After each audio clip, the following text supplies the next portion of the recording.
Bien, voy a entamar la defensa de este dictamen de la Comisión de Investigación de las listas de espera en la sanidad asturiana, dando lectura a un caso que, por desgracia, dista mucho de ser anecdótico. Y el caso de una familia afectada por las listas de espera. Es así. Buenos días. Soy el fío de una afectada por las listas de espera. Mi madre, Esperanza García, espera desde hace 1 año y medio para operarse de cadera en el UCA. En septiembre de 2016 se le ofrece telefónicamente ser intervenida en la Cruz Roja de Gijón, o más bien se la aconseja, informándole de que si renuncia saldría de la lista en la que estaba. Por motivos físicos y personales opta por permanecer en el UCA.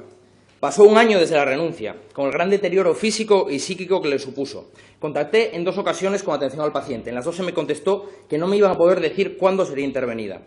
Ante la falta de soluciones, me dirijo a ustedes. A día de hoy me conformaría con saber cuándo va a ser intervenida. ¿Qué hacemos? Bien, pues hoy, en honor a Esperanza, celebramos 2 años de trabajo intenso y productivo en la Comisión de Investigación. Hay 2 años que se cumplen este mes, debatías en esta Cámara la necesidad de poner en marcha la comisión.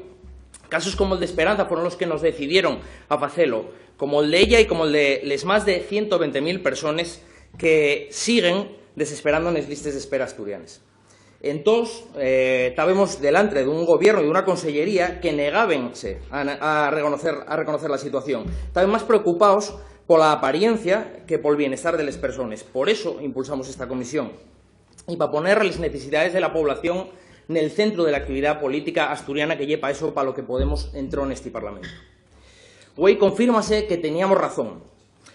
Porque los motivos para la creación de esta comisión siguen perfectamente vigentes. El caso que acabo de relatar, el de Esperanza, no lle de hai 2 años, lle de agora mesmo.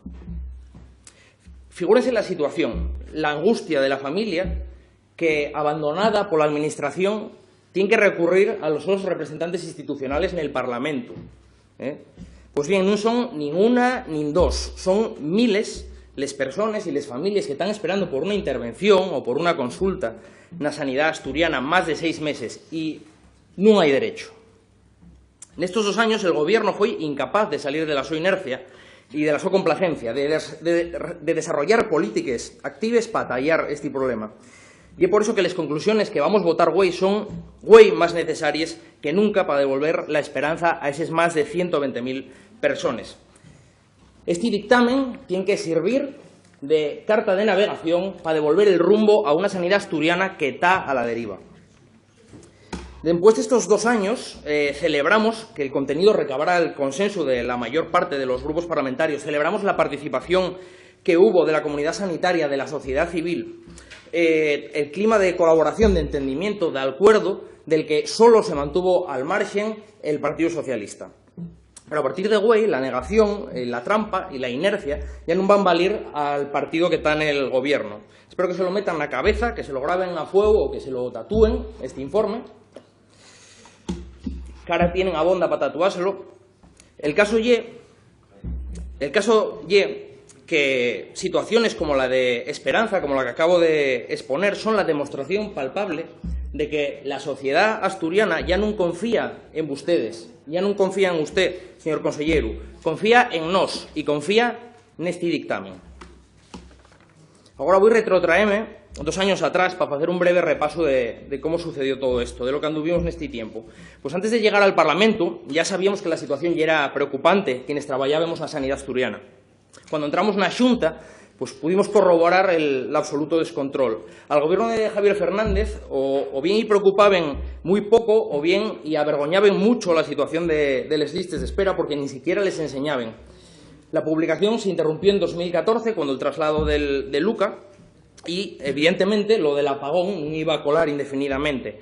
Pedimos los datos y al poco tuvieron que proporcionarlos. Pero cuando los recibimos vimos que las cifras no cuadraban.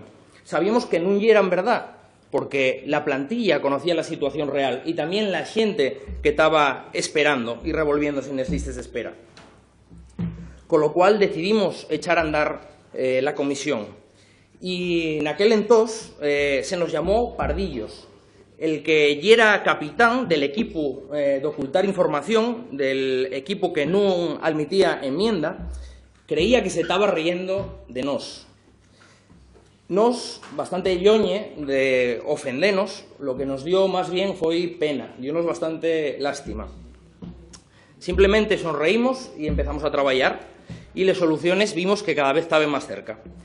Fixeron falta 50 sesiones, más de 200 horas de reunión, 99 comparecientes, 173 solicitudes de información que supusieron 7.000 folios de documentación.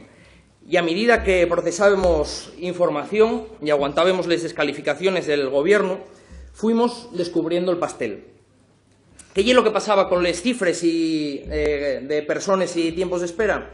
Pues que estaban escondiéndoles y maquillándoles. O bien daban tiempos de espera distorsionados, que por cierto lo siguen dando, o bien derivaban a xente a listas negras que non publicaban, a la lista B, a la lista non estructural, que a día de hoy tampouco publiquen del todo.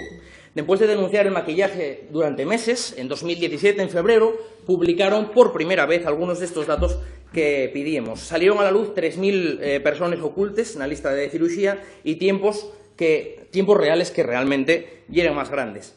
Seguimos esperando por la lista de espera no estructural en consultes, por la lista B en consultes, y seguimos esperando por los tiempos de espera para pruebas diagnósticas, que siguen ocultando.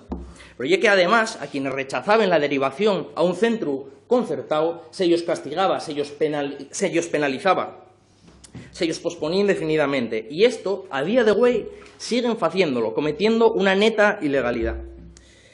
¿Y por qué estaban desbordadas? Pues bien muy sencillo, porque faltaban manes, faltaban recursos humanos. Y lo que venían haciendo de años atrás era machacar y precarizar a la plantilla. Y güey, lo que sabemos al calor de la negociación de la OPE, por información que nos proporcionaron los sindicatos, es que hay más de 500 vacantes sin cubrir en plantilla estructural. 500 huecos que no se cubren. 500 puestos que podrían estar trabajando y no están trabajando. Que también hay más de 300 contratos eventuales de más de 2 años de duración, que podrían ser plazas estructurales.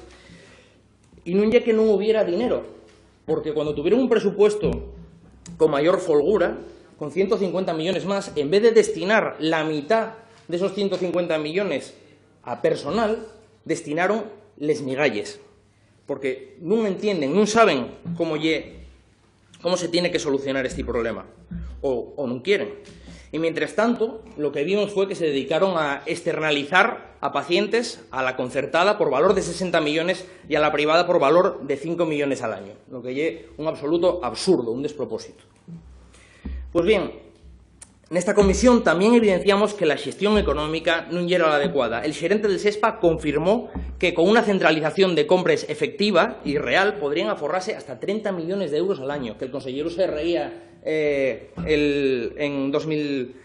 a principios de 2017. Después fue, y lo dicho, el gerente del SESPA. También salió a la luz que el posible impacto de intereses personales y privados que son capaces de lastrar el funcionamiento de un sistema como el sanitario si no se ponen mecanismos para impedirlo, mecanismos que constatamos que no hay. Así vimos, por ejemplo, descubrimos, a partir de las solicitudes de información, gastos injustificados como el de 1 millón de euros en un producto en el Hospital de San Agustín, que no se usa en otros hospitales para las mismas intervenciones. O también encontramos las denuncias de trasvase bidireccional de pacientes público-privado en el servicio de urología de Lucas, servicio donde casualmente también hay indicios de que hubiera trato de favor a cargos públicos del gobierno asturiano. Pues bien, parece que había más motivos para no entrar a solucionar los problemas que subyacen a las listas de espera asturianas. Y en estos 2 años, después de todo lo que vimos, ¿avanzóse algo? Pues más bien poco, porque de consultas no sabemos les que hay, siguen sin publicar la lista de espera no estructural de consultas, en pruebas diagnósticas siguen sin dar los tiempos de espera, y en cirugías, que de lo único de lo que publicaron la información casi completa, aunque todavía falta, esperen las mismas personas el mismo tiempo que hay 2 años. Con lo cual, podemos decir que no llevaron a cabo ni una sola medida efectiva. Simplemente tienen a la gente en compartimentos diferentes. Incluso podemos decir que aumentaron en 500 personas las personas que esperen más de 6 meses, lo cual es dramático y Señoría, preocupante. vaya concluyendo. Sí, me acabo ya. Está claro que no pueden seguir ocultando la realidad ni pueden seguir gestionando con las mismas políticas. El dictamen es rotundo. En esos 30 páginas, además del diagnóstico de problemas y las responsabilidades políticas, enumera claramente las soluciones que tienen que ponerse en práctica. Pueden resumirse en dejar de ocultar datos y dejar de penalizar a la gente por rechazar derivaciones, reforzar la plantilla, contratar más personal, especialmente en atención primaria. Esto puede parecer novedoso, puede parecer poco original, pero realmente es novedoso, porque es la primera vez que se pone a la atención primaria en el centro de las posibles soluciones y, por supuesto, medidas para evitar el despilfarro de recursos. ¿Y era obvio todo esto? ¿Hacía falta una comisión de investigación para plasmarlo en un informe? ¿Hacía falta la discusión, ese revuelo al que fain mención, ese revuelo mediático? Pues dada la resistencia que topamos, dada la magnitud de los obstáculos que topamos, nos creemos que sí, que había que tumbar esos obstáculos. Y eso fiximos, tumbalos. Agora non van poder seguir negando. El noso grupo, eso sí, non se conforma con que queden neste papel. Este papel non nos conforma. Queremos materializales, e para materializales vamos formulales agora como propuestas na negociación presupuestaria. Queremos, por supuesto, que se actualice de forma real el portal de transparencia para que se arregle a la ley, pero sobre todo queremos que se creen y se doten entre 800, acabo ya, presidente, y 1.000 plazas de plantilla orgánica. El coste calculado es de 48 millones. Tiene que reducirse la derivación a centros privados y concertados a medida que se potencia lo público. Y, por supuesto, tienen que centralizarse las compras de forma efectiva y hay que crear un área de gestión responsable que regule los conflictos de interés y que acredite la buena práctica a aquellas personas que compatibilicen la actividad pública y la privada. Medidas que en conjunto pueden llegar a forrar hasta 100 millones de euros al año. El objetivo que naide en Asturias espere más de 90 días por una consulta o una prueba diagnóstica o espere más de 180 días por una intervención quirúrgica. Siempre falando de los casos no urgentes.